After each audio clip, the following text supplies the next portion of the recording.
बीते दशकों में हमने भारत के इंफ्रास्ट्रक्चर के निर्माण में दो बड़ी चुनौतियां देखी है। एक, इंफ्रास्ट्रक्चर के बड़े प्रोजेक्ट समय पर पूरी नहीं हो पाते थे। दूसरा, अलग अलग विभाग, अलग अलग सरकारें अपनी अपनी सुविधा से काम करती थी। इससे सरकारी संसाधनों का दुरुपयोग भी होता था, समय भी अधिक लगता था और सामान्य जन को भी असुविधा होती थी। मेरी सरकार ने पीएम गति शक्ति नेशनल मास्टर प्लान बनाकर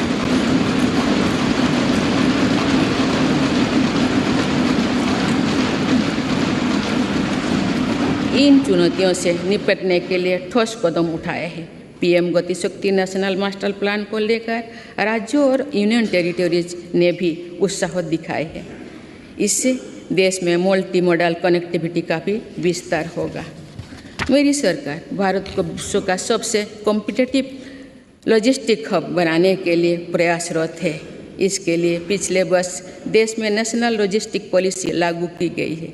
इस पॉलिसी के लागू होने से लॉजिस्टिक कॉस्ट में काफ़ी कमी आई। मेरी सरकार देश के विकास के लिए जिस स्पीड और स्केल पर काम कर रही है वो अभूतपूर्व है, अतुलनीय है। मेरी सरकार ने आने के बाद भारत के गरीबी के लिए औसतन हर रोज आवास योजना के 11,000 घर बने। इसी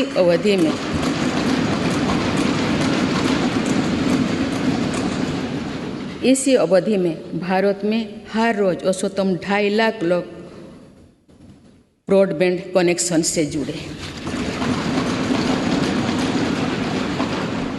हर रोज 55,000 से ज़्यादा गैस कनेक्शन दिए गए। मुद्रा योजना के तहत हर रोज 700 करोड़ रुपये से ज़्यादा का लोन दिया गया। बीते 8-9 वर्षों में भारत में लगभग हर महीने एक मेडिकल कॉलेज बना है। इस दौरान देश में हर दिन में 2 कॉलेज की स्थापना हुई है। हर सप्ताह एक यूनिवर्सिटी बनी है। सिर्फ 2 साल के भीतर भारत ने 220 करोड़ से ज़्यादा वैक्सीन की डोज भी दी है।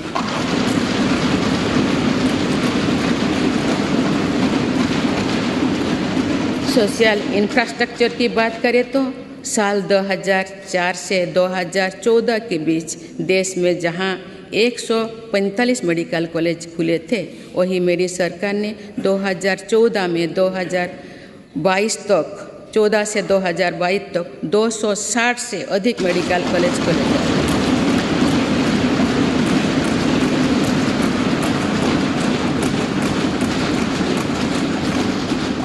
मेडिकल की पढ़ाई कर रहे छात्रों के लिए ग्रेजुएट और पोस्ट ग्रेजुएटों की संख्या अब पहले के मुकाबले देश में दुगुनी हो चुकी है।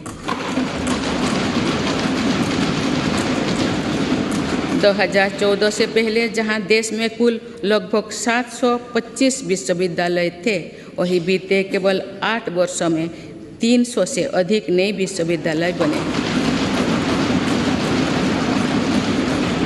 इसी दौरान देश में 5,000 से अधिक कॉलेज भी खोले गए हैं।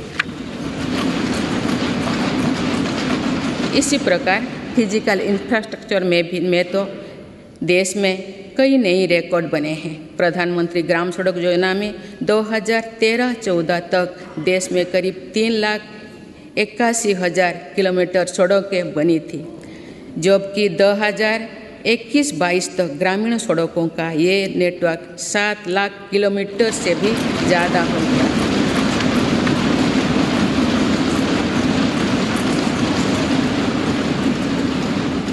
अब तो देश की 99% से अधिक बस्तियां सड़क मार्ग से जुड़ चुकी हैं। वर्ल्ड बैंक सहित अनेक संस्थाओं की स्टडी के अनुसार ग्रामीण सड़कों से गांव में रोजगार, खेती, शिक्षा और स्वास्थ्य पर बहुत सकारात्मक असर पड़ा। नेशनल हाईवे नेटवर्क में पिछले 8 वर्षों के दौरान 55% से ज़्यादा की बढ़ोतरी हुई है। जल्द ही जल्द ही भारतमाला प्रोजेक्ट के तहत देश के 550 से ज़्यादा जिले हाईवे से जुड़ जाएंगे और अर्थव्यवस्था को गति देने वाले कॉरिडोर्स की संख्या 6 से बढ़कर 50 होने वाली है। इसी तरह देश के एविएशन सेक्टर भी तेज़ी से आगे बढ़ रहा है। साल 2014 तक जहां देश में एयरपोर्ट्स की संख्या 74 थी वो अब बढ़कर 147 हो गई।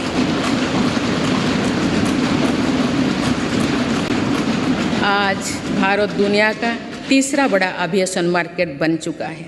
इसमें उड़ान योजना की भी बहुत बड़ी भूमिका है।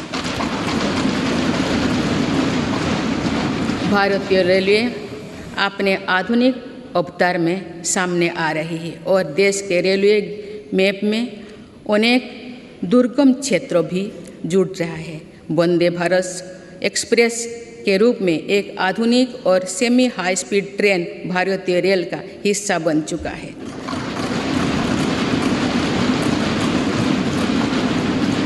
जम्मू कश्मीर और नॉर्थ ईस्ट के दुर्गम क्षेत्रों को भी रेलवे से जोड़ा जा रहा है। देश के बड़े रेलवे स्टेशनों को आधुनिक बनाया जा रहा है।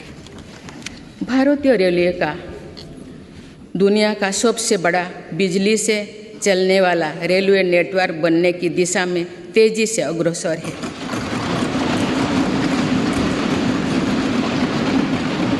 भारतीय रेल को सुरक्षित बनाने के लिए स्वदेशी टेक्निक कोबोज का भी हम तेजी से विस्तार कर रहे हैं। माननीय सदस्यगण, भारत ने उस सोच को भी बदला है जो प्रगति और प्रकृति को परस्पर विरोधी मानती थी। मेरी सरकार ग्रीन ग्रोथ पर ध्यान दे रही है और पूरे विश्व को मिशन लाइफ से जोड़ने पर बल दे रही है। हमारी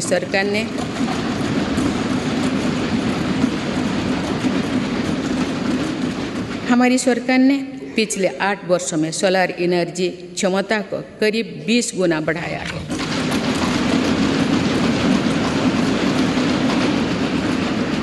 आज भारत रिन्यूएबल एनर्जी की क्षमता में विश्व में चौथे स्थान पर है। देश के बिजली उत्पादन की 40% क्षमता नॉन फॉसिल फ्यूल्स में पैदा करने का लक्ष्य देश में 9 वर्षों पहले ही हासिल कर लिया है। ये सफलता वर्ष 2070 तक नेट जीरो के हमारे संकल्प को सशक्त करने वाली है। देश में पेट्रोल में 20% इथेनॉल ब्लेंडिंग के लक्ष्य पर भी तेजी से काम चल रही है। सरकार ने हाल में मिशन हाइड्रोजन को भी स्वीकृति दी है। ये ग्रीन एनर्जी के क्षेत्रों में भारत में लाखों करोड़ रुपए की निवेश को आकर्षित करने वाले हैं। इससे फलस्वरूप ग्रीन एनर्जी को लेकर भी एनर्जी सिक्योरिटी के लिए भी विदेशों में हमारी निर्भरता कम होगी। देश के शहरों में प्रदूषण कम करना भी हमारी बहुत बड़ी प्राथमिकता है। इसीलिए इलेक्ट्रिक मोबिलिटी के लिए बहुत बड़े स्तर पर काम चल रहा है।